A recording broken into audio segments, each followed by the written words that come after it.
Fala galera, tá no ar mais uma edição do nosso Johnny Cast. Eu começo pedindo pra você se inscrever no canal caso você ainda não tenha feito aqui a sua inscrição. Caso você tenha feito a sua inscrição, vou precisar de quê? Uma cópia autenticada da sua inscrição, comprovando que você tá aqui assistindo esse episódio, que hoje vai falar sobre cartório. Gente, é uma coisa que todo mundo precisa direto e a gente tem muitas dúvidas sobre o assunto. Por isso, eu trouxe aqui um especialista neste assunto, que é o Adriano Arteaga, né, do cartório Índio Arteaga aqui em Goiânia. Tudo bem, senhor Adriano? Tudo bem, Johnny. Seja bem-vindo ao Johnny Cast. Muito obrigado. Só chegou aqui falando assim, ó, Johnny Cast eu conheço. Johnny Cast ainda é novo pra mim aqui. Conhecendo por esses dias agora. Muito bem. Acompanhei seu trabalho lá, bacana. Obrigado, viu? Muito bom. Obrigado. Mesmo. Olha, o seu Adriano Arteaga chegou aqui e falou assim, ó, no seu trabalho você deve ter muito conhecimento, porque você conversa com pessoas de diversos segmentos e tudo mais, né? Eu falei muito pelo contrário, eu não entendo nada, eu sou bom de perguntar e é por isso que eu acho bom aqui o Johnny Cast, porque a gente tira dúvidas. Assim, cartório, se for para falar de cartório, é uma coisa que muita gente tem dúvidas de como é que funciona, do porquê de certas coisas, de certas taxas, que não vamos falar disso também. Importante, né? Super importante isso.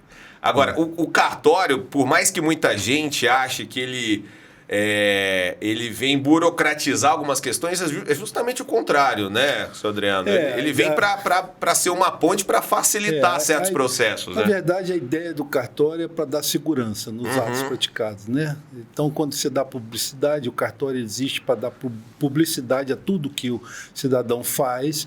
A ideia não é burocratizar no sentido negativo, né? Claro. A burocracia ela é boa até o momento em que ela traz segurança jurídica. A partir daí ela deixa de ser interessante, passa a ser a burocracia negativa. Entendi. Né? Então, cartório existe com essa finalidade, né? É importante, né? Então, você nasce, vive e morre num cartório. Né? É verdade, né? Todos o seu nome é o seu nome porque alguém foi lá num cartório e registrou isso, né? E deu publicidade que o seu nome é fulano, né? É importante. Depois você se casa, também tem que ir ao cartório. Você compra um imóvel, vai ao cartório. Você precisa registrar o imóvel, você vai ao cartório. Vai divorciar, vai no cartório. Vai no cartório, né? E a gente tá lá com divorciado na certidão agora. Isso, o dia que... Faz parte. É a vida. Tá tudo bem. É isso aí, tá tudo bem. E aí depois você... Infelizmente, a gente um dia tem que morrer, que é a única tristeza da vida é você saber que você vai morrer, né? E é por isso que eu sempre brinco, né? Que a única certeza da vida não é a morte, é a própria vida, então viva bem, né? Boa! Viva bem. E aí depois você morre, e aí você, ainda morrendo, a sua família vai a um cartório registrar o seu óbito, e depois tem que ir ao cartório para fazer o seu inventário. É verdade. Né? Então, o cartório está na vida de todos nós, diariamente, todas as camadas da população, todo tipo de pessoa, todo tipo de negócio tem que ir ao cartório. Isso é importante. Para uma sociedade como a nossa, é importante. O cartório Índio Arteaga, ele tem 70 anos, não é isso? 70 anos nós fizemos agora. É muito tempo. Como é que se abre um cartório, seu Adriano? Não se abre um cartório. Não, como é que é?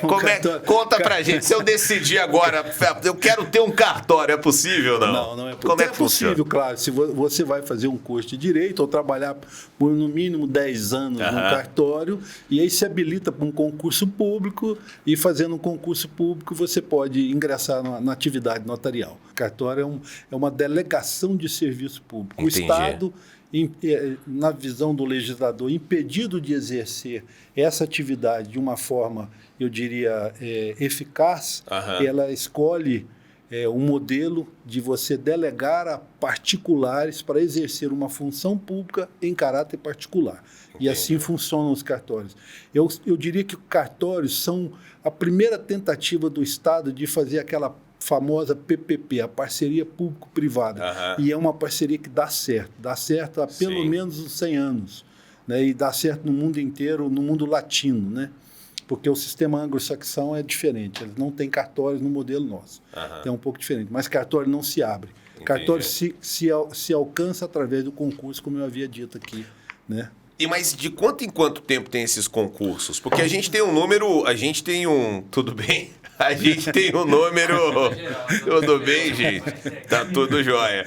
A gente tem um número pequeno de cartórios. Se a gente for analisar, por exemplo, em Goiânia, não tem tantos cartórios assim, né? Essa é uma questão bem interessante você colocar isso aí. Eu até aproveito, eu estou achando ótima a sua pergunta, porque deveria ter mais. Sem dúvida, deveria ter mais. Eu acho que... Eu não sei o que motiva ou o que não motiva a Assembleia Legislativa de Goiás a não criar mais cartórios. Né? Entendi. Porque para a sociedade seria interessante, né, que tivessem mais cartórios. Nós temos 5 especialidades de cartórios distintas umas das outras. Então, nós temos o cartório, os tabelionatos, que é o tabelionato de protesto, e o tabelionato de notas, que é o nosso caso. O cartório de Artiaga é um tabelionato de notas. E lá nós fazemos escrituras, procurações, atas notariais, reconhecimento, autenticação. Reconhecimento e autenticação um pouco em desuso já, né? As plataformas vão trazendo luz à dúvida das pessoas e aí vai diminuindo um pouco. E os registros, que tem o registro civil, que é aquilo que a gente brincou de nasce e morre, casa dentro de um cartório. E temos os registros de imóveis, onde você registra a propriedade do seu imóvel, outras questões de natureza relativa aos imóveis, e temos registro de títulos e documentos e pessoa jurídica. Então, são 5 especialidades distintas. Em algumas unidades da federação, esses cartórios eles acumulam 2 funções, ou o que a gente chama de 2 especialidades. Né? Mas, nas grandes cidades, a tendência é que seja separado cada uma dessas especialidades. Entendi. O senhor falou aí que é a autenticação, né? Alguns serviços de cartório eles já estão mais facilitados, né? E a gente tem alguns serviços já que consegue fazer, inclusive, online, né? A gente consegue... Eu vou desse assunto, mas eu vou voltar no seu, porque eu acho pertinente a gente falar de ter mais cartórios. Tá, né? Vamos nessa. Eu já estou há mais de 30 anos na atividade, a minha família é 70, e eu acho que eu sempre olhei para um cartório, né, com o olhar de quem usa o cartório.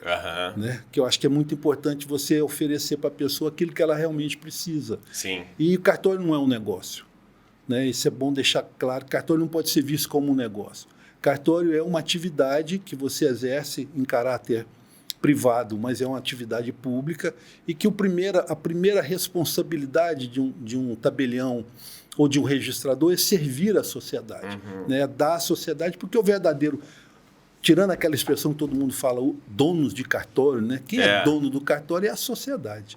Não existe um dono de cartório. Mas funciona como uma empresa. Tem funcionários, tem que funcionar, tem lucro. Sem dúvida, tem que funcionar como uma empresa. O lucro é porque você tem que remunerar bem para que você tenha um serviço de qualidade e que o tabelião fique livre de qualquer preocupação em relação à remuneração. Porque ele tem que exercer isso com muita imparcialidade, não só a responsabilidade, mas a imparcialidade é importante. Então, acho que a remuneração ela é importante para qualquer um de nós. Claro. Né? Toda pessoa bem remunerada, ela exerce a sua atividade com tranquilidade. Né? Isso aí é uma máxima do próprio capitalismo. Né? Então, existe isso aí. Eu falo o seguinte, porque nós precisamos, sim, ter mais cartórios em todas as unidades, onde há necessidade. Existem algumas métricas que o CNJ cria para saber quantos cartórios de tal especialidade eu devo ter em todas as regiões. Nem sempre isso é respeitado no Brasil inteiro. Né? Aí sabe-se lá como que isso aí funciona. Não quero entrar nessa questão, porque essas questões eu não entro. Né? A questão política, por que a Assembleia Legislativa não cria mais cartórios de registro de imóveis? Nós só temos 4 na cidade. Né? Eu não sei por quê. Por que não se cria mais tabelionatos, que é a nossa atividade? Também não sei por quê. Mas são questões que a própria sociedade, ao saber dessas informações, tem até que buscar com o seu deputado e saber por que nós não temos mais cartórios em Goiás, por que nós não temos mais oportunidade para as pessoas servirem, né? Para te dar para te dar um dado que é importante, o nosso sistema cartorial do Brasil, ele é praticamente um dos poucos no mundo que existe no modelo que nós temos. Na maioria dos países em que tem um sistema notarial latino, como é o nosso, não existe cartórios. Existe um notário. Ele é um indivíduo que tem a delegação e que ele exerce como um advogado. Entendeu? Eu acho até, tenho dito para os meus colaboradores lá mais novos, que estão ingressando na atividade, que eu acredito que um dia nós vamos evoluir para isso. Entendi. Porque isso é bom para a sociedade, sabe? Eu acho que Mas isso não é ruim para os cartórios? É ruim, claro. É ruim. Não deixa de ser ruim se você olhar sob o prisma de que essa concentração é boa sob o ponto de vista remuneratório. Sim. Mas a gente tem que ter responsabilidade, né, John? Acho que é uma questão que todo cidadão deveria ter responsabilidade em relação ao que faz e ao seu país. Eu procuro ser um cidadão assim. Eu acho que para a sociedade essa evolução tem que acontecer em algum tempo aí no espaço. Eu não sei quando isso vai acontecer, mas tem que acontecer, seria bom. Eu vou dizer para o senhor, cartório, quando a gente fala assim, tem que ir no cartório para fazer qualquer coisa, qualquer serviço que seja, a pessoa já tem uma certa rejeição, assim, a própria burocracia mesmo da coisa, pois tem que ir lá, tem que assinar esse documento e tal, tem que reconhecer firma, tem que tirar uma cópia disso e tal. Então as pessoas, elas não gostam muito de ir ao cartório, o senhor concorda comigo? Não, eu acho que até gostam. Gostam? Gostam, porque as pessoas se sentem seguras, né? É muito bom você ter alguém que chancele a verdade, Entendi. Né? Isso é muito importante para uma sociedade. Nós, infelizmente, vivemos um momento meio tenebroso, né, em relação à verdade, honestidade, né? Nós estamos vivendo um momento tenebroso. E isso é muito importante para a sociedade, para ela evoluir. Os cartórios nos últimos anos, aí que eu ia chegar. Porque apesar, e aí eu falo por mim, então, quando é uma coisa mais burocrática assim, eu não tenho muita paciência para resolver. Agora os cartórios evoluíram muito, até no espaço físico e no próprio atendimento, de modo a simplificar mesmo esse atendimento. Eu percebo nos últimos anos assim que a gente tem tido mais clareza assim, no que está acontecendo, do porquê de determinados documentos, né? O próprio local dos cartórios. Vocês mesmos estão num prédio muito bacana, num espaço muito confortável, né? E a gente percebe essa evolução do espaço físico e também do atendimento do cartório. O senhor acredita que houve um momento em que isso mudou ou vem realmente evoluindo? Isso vem evoluindo ao longo dessas últimas décadas. Né? O nosso cartório, especificamente, sob a direção do Dr. Índio, né, que é o nosso titular, eu acho que ele vem desde que ele assumiu em 62, que ele vem trazendo todas as coisas possíveis e imagináveis para que essa evolução aconteça naturalmente. Passa a dizer que nós somos entre os 3 primeiros cartórios que formatizamos no Brasil. Né? Mas, de uma maneira geral, eu acho que depois do ano 2000, com o ingresso também isso tem que fazer, justiça tem que ser feita, com o ingresso também de novas pessoas, né, com mentalidade mais empresarial, mais de gestão, evoluímos em espaço físico, gestão, tecnologia, tudo isso evoluiu bastante. Né? E a questão de espaço físico era um absurdo que a gente assistia. Né?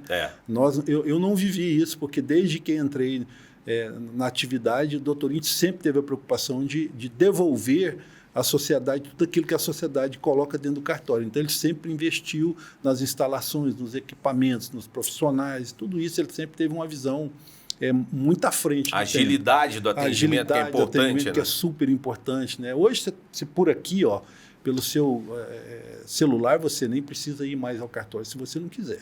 Né? Você faz praticamente todos os atos de cartório, você pode fazer da sua casa. Ou de qualquer lugar do mundo que você tiver. Né? Basta que você tenha um certificado digital, CP Brasil, ou certificado do e-notariado, você assina a escritura da Alemanha, da Áustria, de Portugal, da Indonésia, da onde você tiver, você pode assinar uma escritura. A gente tem feito isso bastante, inclusive. Esse e-notariado é muito bom, viu, gente? Isso aí eu já fiz uso desse aplicativo. Ótimo. E você consegue, porque às vezes... Eu diria para vocês, vão lá, pesquisem e-notariado, façam seu certificado, não custa nada, vão ao cartório de sua confiança, de preferência o nosso, por favor, faça seu e-notariado. A gente não pode fazer muito merchandising, não, mas porque a atividade não é nessa linha. Cartório não faz propaganda, né? Não pode, né? Está na legislação, a gente não pode fazer. A gente procura, assim, informar as pessoas, mas fazer propaganda ostensiva não pode. Volto a dizer, a gente não é um comércio, né? Então, entendi. Então a gente tem que ter um cuidado, porque a gente não pode perder a imparcialidade, a lisura, e se a gente entrar nessa seara de comerciar muito, né, as coisas, aí a gente vai para uma coisa que talvez a gente perca isso tudo que a gente tem, né? Bom, então se o cartório, o senhor não enxerga, ele não pode ser enxergado como negócio. Então o cartório não tem concorrência entre eles. Tem, mas não tem. Por quê? Tem cartórios que exercem a mesma atividade que o Índio Artiaga, onde o senhor está. Não, a gente tem concorrência, sim. No tabelionato de notas tem concorrência. Entendi. Mas como é que se trabalha essa concorrência? Eu acho que é uma concorrência saudável para a maioria de nós. Tem alguns colegas que às vezes extrapolam um pouquinho, fazem coisas que eu diria que não são tão republicanos, né? Entendi. Mas a maioria, as pessoas que estão em cartório são pessoas muito sérias, né? Muito importante, esse quesito é muito importante, porque aquilo que eu disse ali atrás, você tem a certeza de que alguém está dando a chancela de verdade, né? Então, mas a gente tem concorrência sim, porque nós somos, a nossa atividade, você pode fazer uma escritura pública do seu imóvel em qualquer lugar do Brasil. Você entendeu? Entendi. Para escolher o cartório. Isso, então entendi. Você vai escolher o cartório da sua confiança, o escrevente da sua confiança, a pessoa de sua confiança. O registro de imóveis já não. O registro de imóveis já é uma atividade que você tem que ser na Goiânia, imaginando Goiânia como um queijo, Goiânia é partida em 4 cartórios de registro. Então, se o seu imóvel está no setor Bueno, por exemplo, você está na primeira circunscrição. Se o seu imóvel está lá, por exemplo, no Jaó, você está na terceira circunscrição. Então, você fez um ato qualquer em relação ao seu imóvel, você tem que ir no registro. Então, esse não tem concorrência. Sobre as taxas que são cobradas nos cartórios, né? Essas taxas, elas são... O valor é sempre padronizado igual. Mas como é que é definido esse valor? Quem é que define? Vem de onde? A Assembleia Legislativa e o Tribunal de Justiça. Os cartórios, em regra geral, eles não têm nenhuma ingerência sobre a tabela. Tá? A tabela é discutida pelo tribunal e pela Assembleia Legislativa. Cá entre nós, o senhor considera que as taxas cobradas nos cartórios, elas são ok, assim, são justas de acordo? Não são justas, não. Eu acho que são injustas. Primeiro que se leve em consideração que qualquer ato que você pratica num cartório tem mais algumas outras taxas que não são relativas ao serviço que a gente executa, tá? Foi a forma que o governo encontrou e o tribunal encontrou de custear as despesas do judiciário, que eu acho justo. Tá? Mas eu acho as taxas, de uma maneira geral, altas. Eu acho poderia ser uma coisa mais razoável para que o cidadão, especialmente em atos imobiliários, para que o cidadão abandonasse de vez o documento particular, que para mim é uma temeridade. O Brasil é um dos únicos países do mundo que usa instrumento particular como para transmissão de imóvel do mundo latino. Lá nos Estados Unidos é porque funciona diferente. Então, eu tenho um certo receio, tem muito contrato de gaveta, muito contrato equivocadamente, fraudulento, tem muito problema que às vezes a sociedade não vê porque está lá no judiciário. Então, se as taxas fossem um pouquinho mais razoáveis, a grande parte desses contratos migrariam naturalmente para os cartórios e aí a sociedade ficaria mais segura. Porque venhamos e convenhamos, né, Johnny? Como você mesmo afirmou que não conhece de muita coisa, sim. Você que é uma pessoa muito bem instruída, que é uma pessoa que com certeza procura se informar. Você imagina a massa da sociedade brasileira que não tem acesso às informações, às vezes não tem acesso nem à internet, o tanto que eles são vulneráveis, tanto que eles ficam vulneráveis. Sim. Então, eu fico sempre preocupado com isso. Sim. Compra imóvel que não existe, faz contrato os vendedores não são reais. Então, tudo isso aí precisaria ser olhado com mais carinho pelos nossos legisladores. Né? Assim, essa é a impressão que eu tenho nesses 30 anos que eu estou à frente da atividade. Todos os contratos, o senhor instrui que todos os contratos, mesmo de prestação de serviços, contratos particulares, eles sejam registrados em cartório? Não, eu acho que não. Prestação de serviço não precisaria, né?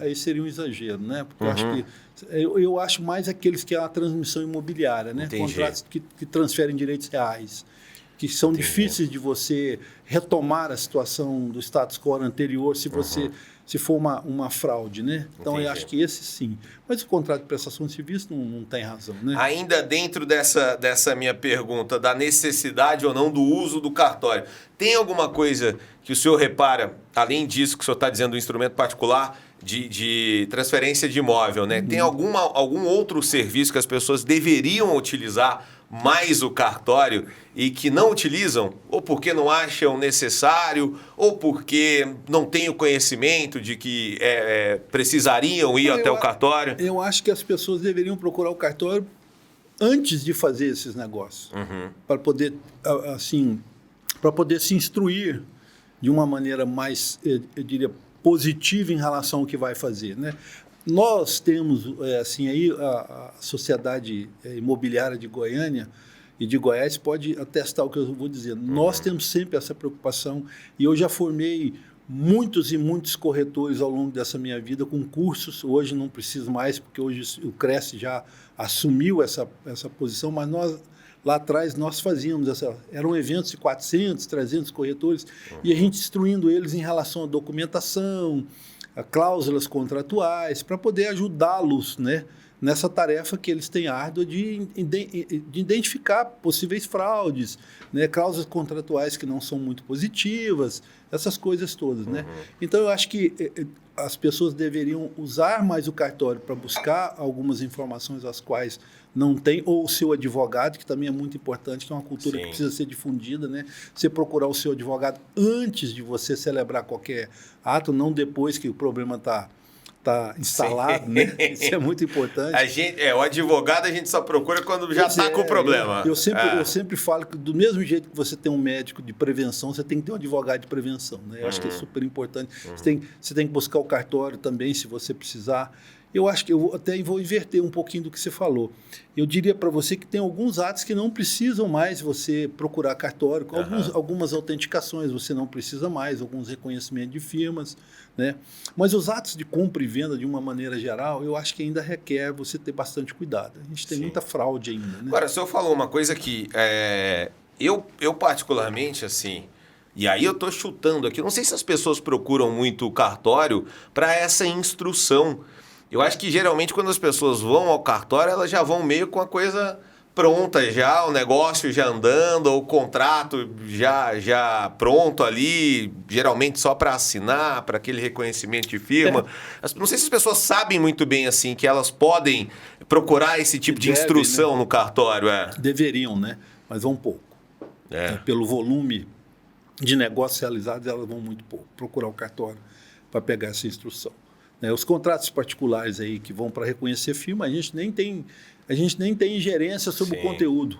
Você entendeu? A gente faz ali uma leitura rápida, né, os nossos escreventes de reconhecimento, para ver se não existe nenhuma fraude, alguma coisa que possa chamar mais atenção, mas o conteúdo, depois que você vendeu um automóvel, por exemplo, fez um contrato de compra e venda, e muita gente não faz, eu aconselho até as pessoas a fazerem por uma questão de segurança, né? Aí a gente não tem ingerência sobre o conteúdo. E às vezes, mesmo as compras e vendas. Então, acho que as pessoas não sabem que elas deveriam procurar mais. Se não fosse o cartório, eu vou repetir o seu advogado. Sim, mas se eu for procurar o cartório, eu estou com um contrato aqui, me fizeram um contrato, eu posso pedir para que analisem esse contrato no cartório? Existe esse serviço. Isso é uma obrigação, né? Você entendeu? Isso é uma obrigação nossa. É a obrigação do notário, está na lei, é ele instruir as partes da melhor forma possível pelos atos que elas querem praticar no cartório. Então, quando você vai fazer uma escritura de compra e venda ou um contrato de compra e venda, vai adquirir um imóvel, você pode sim se dirigir ao cartório, porque a obrigação dele é te servir e te instruir da melhor maneira possível, para saber se a documentação está completa, se requer mais documentação. É importante, isso é super importante, sua pergunta. O senhor estava falando a gente abriu o programa, o senhor comentou sobre as certidões, né? Certidão de nascimento, a certidão de casamento e tudo. Essa coisa dos títulos, a gente tem a pessoa que é solteira, a pessoa se casa, a pessoa se divorcia e tal. Por que essa coisa do divorciado é importante que se tenha numa certidão? Qual que é? E aí eu pergunto aqui em tom de brincadeira, mas eu acho que essa informação ela é relevante. Por que é relevante que se informe que uma pessoa já esteve casada e não está mais? Porque é por uma questão patrimonial, né? Se você se casa com uma pessoa, você escolhe um dos 3 regimes mais comuns, que é o comunhão de bens, o parcial e a separação de bens, né? E no momento em que você não comunica o cartório de registro civil que você se divorciou, hoje essa comunicação é praticamente instantânea, tá? No passado ela não era. Você corre o risco de alguém se casar, por exemplo, e não comunicar, e nesse interregno ele fazia a venda de um imóvel como solteiro. Entendi. Entendeu? Entendi. E aí então isso pode trazer um constrangimento e um problema, né? Pode ser uma fraude. E isso ocorre. Eu já tive casos assim disso ocorrer. Então por várias razões, você obviamente, como eu disse, está instantâneo, então esse risco, pelo menos nos grandes centros, a gente não corre mais. Entendi. Mas no interior, ainda até que essa comunicação chegue, pode haver algum problema. Então é importante que você... Até porque, eu sempre digo, se você era muito comum no passado que as mulheres, ao casarem, adotassem o nome do marido. Sim. Hoje está comum o marido adotar o nome da mulher, a mulher adotar o nome do marido, ou não adotarem nome, mudarem. Não mudaram o nome por causa dos transtornos de mudar nome, né? Que depois separa, tem que tirar o nome, mudar todos os documentos de novo. É a chamada burocracia que você falou. Sim, ninguém quer, né? Correr atrás disso. A gente não está querendo correr muito atrás dessas coisas que as pessoas gostam de complicar às vezes, né? Então, mas era muito comum as pessoas adotarem nome. E eu sempre dizia para as senhoras, quando chegavam à minha frente, no passado, a senhora não chama mais Maria Amélia de Souza, a senhora é Maria Amélia de Souza Santos. Então, a senhora mudou o nome. Nossa. Você entendeu? E aí, quando se separava, aí ela voltava a ser Maria Amélia de Souza, né? Só para dar um exemplo aqui de uma figura hipotética, né? De uma pessoa hipotética. Mas é isso, eu acho que essas questões são, como nós colocamos lá atrás, a burocracia ela é para dar segurança. Sim, né? E até onde ela vai dando segurança, ok. Ultrapassou a segurança, não há necessidade mais. Né? Aí ela passa a ser burocracia mesmo. Tem muitas... alguns fatos assim que me vêm à cabeça de pessoas que, para dar veracidade a qualquer coisa, levaram no cartório. Por exemplo, eu fiz uma aposta com um amigo. É possível registrar isso em cartório? Se vocês dois forem ao cartório e quiser fazer uma ata notarial de constatação de fato, por exemplo, a ata notarial é um instrumento muito inteligente, que veio agora para o direito brasileiro há poucos anos, pouco mais de uma década, porque a ata notarial de constatação de fato é que você pode chamar o notário, né? Então o escrevente ou o tabelião, e constatar, por exemplo, uma batida. Né? Entendi. Você pode constatar uma abertura de um cofre, você pode constatar a entrega de um imóvel. Então, são vários atos que você pode fazer, entendeu? Como a aposta. Nós apostamos, está aqui. Sim. Você entendeu? Nós traz aqui, vamos fazer na frente do notário que nós apostamos. Você entendeu? Em vez de fazer um contrato de aposta, você faz, está aqui que nós apostamos. São várias aplicações da ata notarial, né, que são interessantes. Né? São instrumentos importantes. E qual que é a vantagem disso? Porque todo ato celebrado pelo notário, para a justiça, ele tem presunção de veracidade. O que significa isso, Adriano? Presunção de veracidade. É que o ônus da prova ele inverte. Então, se você fez uma ata que você entregou um imóvel para a imobiliária e constou aquelas coisas, a imobiliária que agora vai ter que provar que não era aquilo. Você entendeu? Porque você levou o notário lá e eu cheguei lá, fiz uma ata notarial dizendo, o apartamento está nessas e nessas condições, a porta está nessa condição, a pintura é assim, e etc. Né? Então, e aí você leva isso para o judiciário, o juiz entende que a presunção de veracidade passou a ser sua em função da figura do notário lá fazendo essa vistoria. Você entendeu? Aí Isso trouxe uma coisa muito específica, mas que isso aí é muito bom. Ótimo. Estamos falando aqui de um apartamento. Isso. Eu tenho um apartamento, estou locando um apartamento, eu estou devolvendo um apartamento para a imobiliária. Isso. Né? A gente sabe que tem aquela vistoria que a gente faz quando se muda para o apartamento. A imobiliária geralmente tem o vistoriador e ele vai lá e faz as anotações e quando você vai devolver tem uma nova vistoria. Mas se eu for devolver e aí eu tenho condições ali de comprovar através de fotos, enfim. Eu tenho condições de provar que eu estou devolvendo o apartamento naquelas condições. Eu posso registrar isso em cartório e a imobiliária... Isso. Você tem dois caminhos aí. Você pode pegar essas fotos e fazer uma ata notarial que eu vou constatar lá que você apresentou as fotos e etc. E você levar isso para dentro dos autos de uma eventual discussão sua com a imobiliária. Sempre vai ter, tá? Não é eventual, vai ter sempre. Tem bastante. Adriano, vai ter sempre. Tem bastante. Porque o vistoriador da imobiliária, geralmente na primeira vistoria tá tudo lindo, perfeito e tal. Na final o apartamento tá acabado. Ele quer que você renova o apartamento inteiro para você. Isso é uma realidade. Acontece, eu já vivi isso. Acontece. Eu já vivi isso como locatário, eu já vivi isso. Eu sei como é que é isso. Por isso que eu acho esse instrumento fundamental. Mas se você, por opção sua, fala, eu quero entregar o imóvel, eu vou fazer a minha própria vistoria, vou levar um notário lá e ele vai lá. Eu vou lá, vou levar minha câmera, vou tirar as fotos e vou constatar. Só que eu não faço juízo de valor, é bom deixar isso claro, tá? Eu vejo a pintura lá, uma pintura assim, assim, assim. Eu escrevo aquilo ali e tiro foto, conforme foto tal. E vou constatando isso todo nessa ata. Isso você instruiu o processo. Esse é um instrumento muito bom, muito utilizado hoje, de uma maneira geral. Outra utilização que é frequente, conversas de WhatsApp. Você entendeu? Isso vale como prova? Prova. Isso é muitíssimo utilizado pelos advogados. Entendi. Você entendeu? Então, você sofre uma ameaça do WhatsApp, aí você vai lá e... Para não perder isso, porque muitas vezes o backup não funciona, a pessoa perde, o celular estraga, então você tira essa informação lá, eu faço a ata constante que no celular, número tal, etc, etc, etc, tinha uma conversa tal. E aí... Comprova a veracidade. Outro dia registraram prints de WhatsApp no cartório para provar. É isso aí. É isso, né? É isso aí. Tá. Acontece muito, e aí o senhor me diz se tem alguma forma de melhorar isso, o entendimento das pessoas em relação aos contratos. Às vezes, você vai pegar um contrato, é um contrato gigantesco, e você já está naquela burocracia do processo todo, seja um processo de locação de imóvel, seja a aquisição de um veículo por meio, sei lá, de um consórcio, um financiamento, ou qualquer outro tipo de negócio. Tem um contrato gigante e você tem que assinar, dar um visto em todas as vias. E é uma preguiça enorme, porque, vamos combinar aqui, eu não sei o percentual de pessoas que realmente lê letrinha por letrinha ali. Geralmente a gente vai fazendo assim, vai dando o vistinho e pronto. Não tem uma forma mais fácil da gente ser informado, e eu não sei se os cartórios podem ajudar nisso assim, do principal daqueles contratos, ou do cartório, de repente, nos ajudar a compreender melhor cada termo daquele ali? Eu diria para você que ficaria impossível pelo volume que tem, né? Mas eu vou repetir o que eu falei lá atrás. O advogado.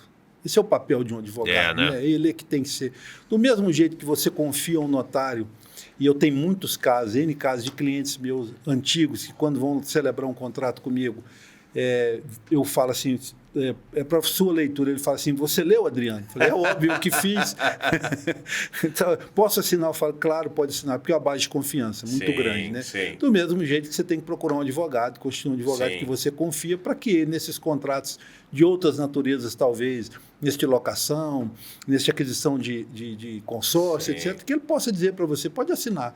Eu acho super importante, nós precisamos evoluir nesse quesito na sociedade, para evitar esse tipo de problema, que realmente tem um contrato de 40 laudas. Isso. Como é que você vai ler isso e você não conhecendo o direito? E às vezes a ansiedade faz com que você, é o que eu disse, às vezes você está ali, você está comprando um carro, você quer o carro, sabe? Pronto. Você vai, assina mesmo, tudo, vai logo, já me... Mas você sabe, Johnny, isso que você está me perguntando, o que você está falando é uma coisa até bacana de dizer. Ao contrário do que a gente vê muito, de uma maneira geral, o povo brasileiro, em sua esmagadora maioria, é honesto.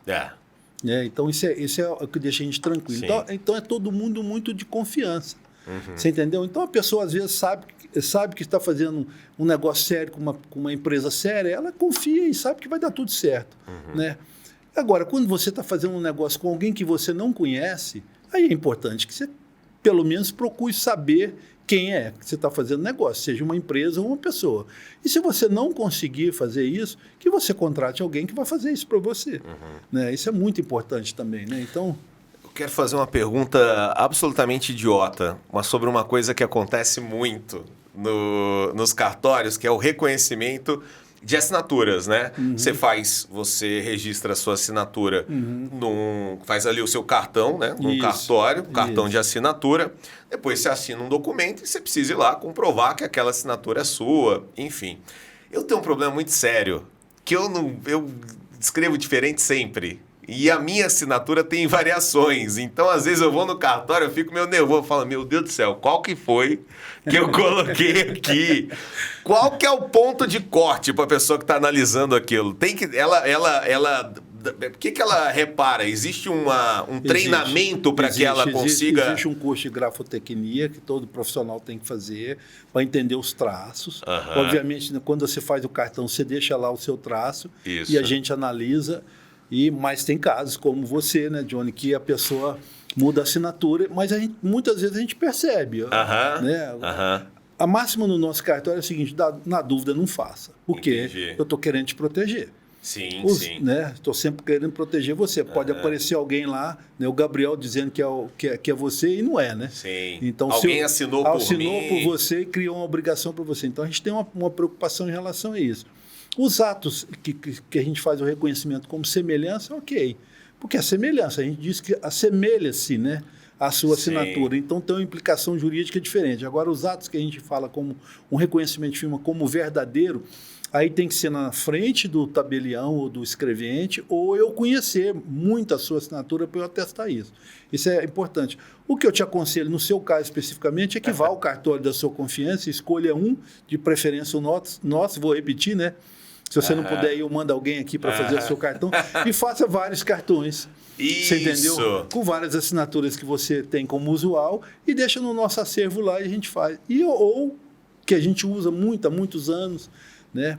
Que é você mandar para a gente um WhatsAppzinho com a sua autorização dizendo, por favor, faça o reconhecimento de assinatura do meu documento aí tal. Você entendeu? Você faz um vídeo, eu uso isso muito quando a pessoa não pode comparecer ao cartório presencialmente. E eu conheço a pessoa, não faço isso, obviamente, para quem eu não conheço. Mas eu conheço a pessoa e eu peço para não ter a burocracia de um empresário que está lá, um médico que está numa manhã de cirurgia e precisa fazer, eu falo, faz um vídeo aí dizendo que você autoriza o cartório a fazer o reconhecimento como verdadeiro, porque eu já te conheço, eu sei quem agora eu já vou te conhecer, vou ver quem é você mesmo, vou poder atestar e vou fazer para você, para facilitar. A gente procura criar esses mecanismos para tirar essa burocracia, que eu chamo ela de exagerada, né? Então a gente vai criando os mecanismos os quais a gente pode modificar isso e facilitar, né? A senhora acha que a evolução desses serviços do cartório, quer dizer, elas já passam pela modernização, né, das ferramentas, assim. Então, a gente tem internet, a gente tem um aplicativo que nós estamos aqui, o e-notoriado e tudo.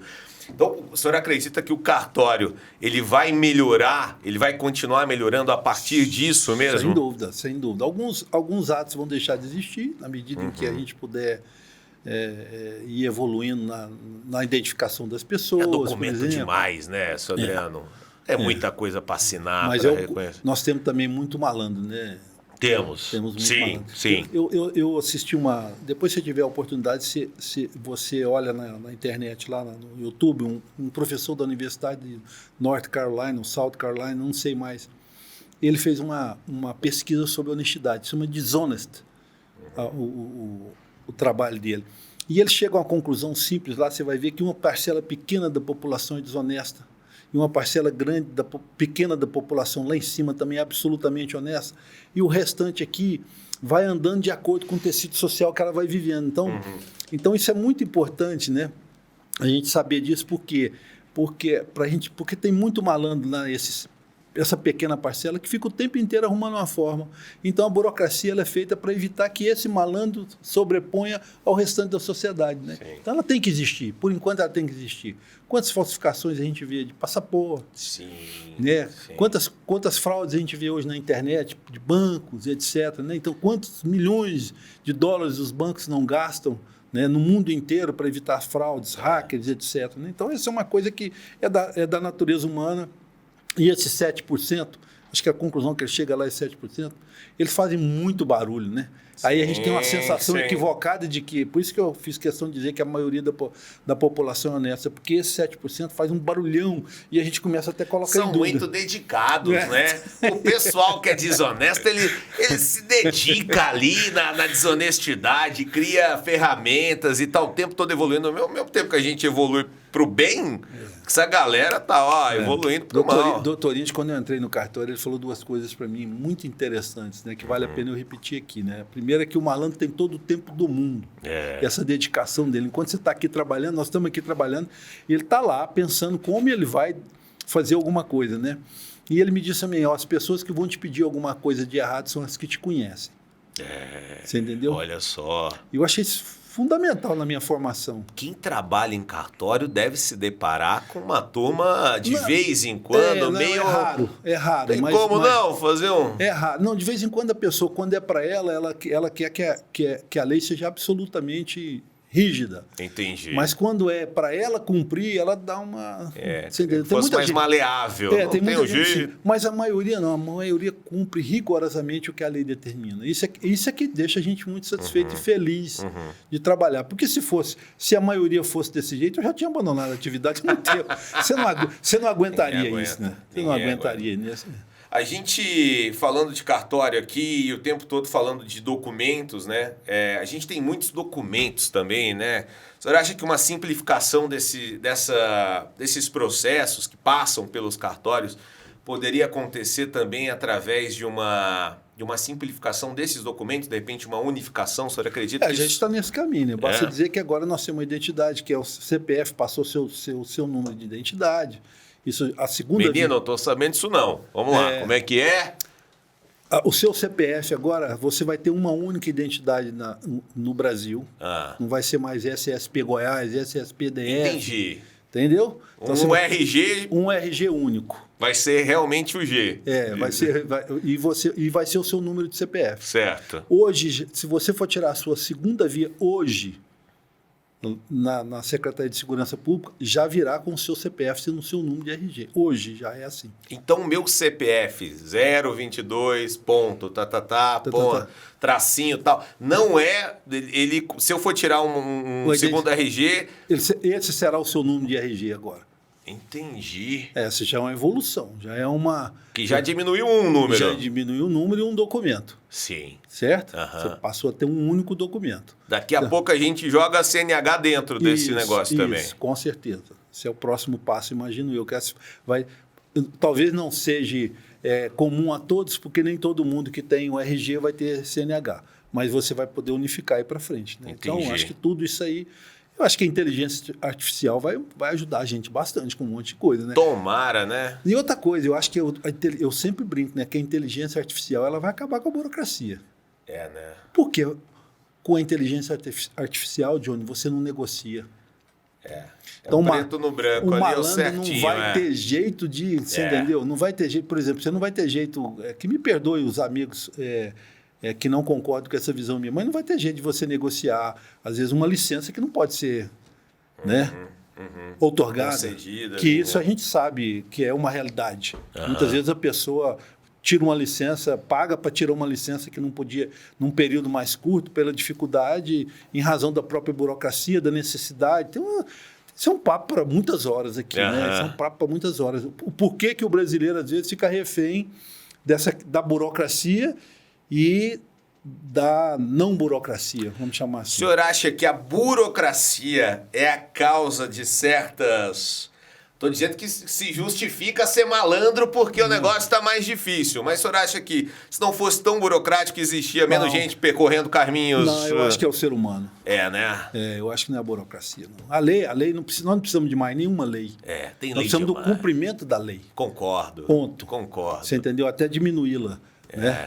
Ao máximo, diminuí-las ao máximo. Né? Nós precisamos do cumprimento da lei. O que nós não nos acostumamos ainda é respeitar a lei como ela é, né? Sim. Ela tem sempre uma vírgula, um salvo, um amigo, uma história.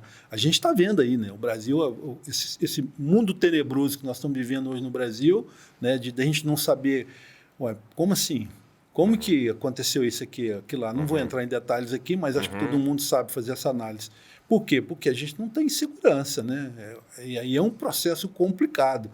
Eu acho, assim, eu sempre falei para meus funcionários, porque eu venho combatendo essa coisa desde que eu tenho meus 20 anos, viu, John? Assim, essa coisa do Brasil ser um país... Do jeitinho. Eu venho combatendo isso desde os meus 20 anos, com muita determinação, sabe? E eu sempre disse para os meus colaboradores o seguinte, nós vivemos uma ilha dentro do Brasil. Porque no nosso cartório não tem jeitinho, não tem malandragem, não tem propina, não tem nada disso. Pronto. Nunca existiu. E nunca vai existir enquanto a nossa família estiver lá dentro. Porque é uma questão de princípio e lei. Você entendeu? O nosso princípio é esse, como pessoas, né? A gente acha que acredita, e os nossos colaboradores, graças a Deus, os nossos colaboradores também têm isso como princípio de vida, e a lei diz, pode, não pode, não pode. Você entendeu? A lei até te dá alternativas, que eu falo, o direito é uma coisa tão rica que você tem várias alternativas para você chegar num ponto que você quer. Mas muitas vezes a pessoa não quer percorrer aquele caminho, né?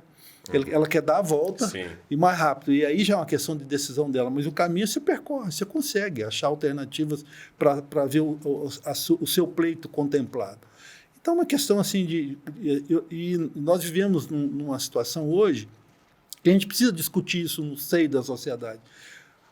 Eu estou com 60 anos, Johnny. Então eu já estou no final de carreira de tabelião, substituto, né, de notário, por opção mesmo. Mas eu sempre fui uma pessoa e sou uma pessoa extremamente preocupada com as gerações que vêm à frente. Eu tenho filhos, tenho netos. Sim. Como é que você não olha para frente? Sim. Que sentimento egoísta é esse que nós temos hoje no mundo que as pessoas acham que vão viver eternamente? Que não tem que olhar para quem vem à frente. Eu acho que a gente tem que olhar para quem vem à frente. Isso é uma obrigação. Afinal, nós só estamos aqui nesse ambiente bacana, fazendo essa conversa boa, nessa oportunidade tão rica, porque nós temos a tecnologia chegou e que alguém lá atrás começou a pensar no rádio e foi andando e arrumou tecnologia e tem as filmagens e etc. A gente pode estar aqui. Quer dizer, a humanidade é feita de esforços comuns, com propósitos comuns para todos. Então a gente precisa discutir esse tema. Muito bacana. Qual o país que nós queremos de verdade legar para as gerações que vão vir?